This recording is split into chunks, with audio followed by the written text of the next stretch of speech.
this is for the Ottawa Regional Cancer Foundation, the Queensway Carleton Hospital, and the many, many people in our region who are relying on groundbreaking research to promote cancer care. We're joined right now by Dan Greenberg, the man who has just announced an $11 million donation to the foundation. First of all, thank you. This is incredible for the community. Thank you. Thank you. Why? Why cancer? Why the amount? Why today?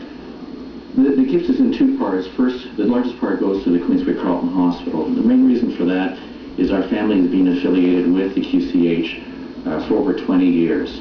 The second reason is cancer.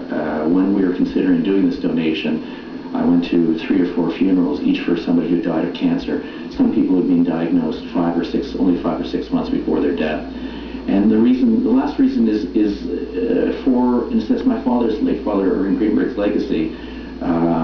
Irving conducted this incredible fundraising campaign for the QCH back in the late 1980s, and there's nothing more that I and my family would like to have than have his name on a building somewhere at the QCH. Tell folks who may not know about this, about the future of this center, because it's so exciting. It's such an incredible partnership between the foundation and the hospital.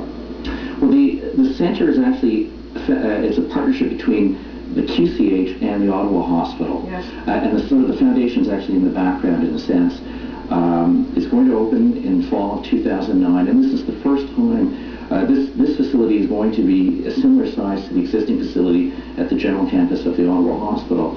And so this is significant that West End people will be able to get treatment close to home, 5-10 minutes, whatever. So people in the West End of Ottawa and the west part of the Ottawa Valley will be able to go to the QCH campus and get treatment there for some of the more common cancers. Just about out of time, but just very quickly, it must be a wonderful feeling for you tonight. Does it feel good? It certainly feels good. A lot of people ask me what my father would say. He'd probably say it's a lot of money, but I think he'd be proud. I'm sure he would be, and I know the community says thank you tonight. Thanks so much, Andrew. Thank you for joining us. That's Dan Greenberg after an amazing donation today.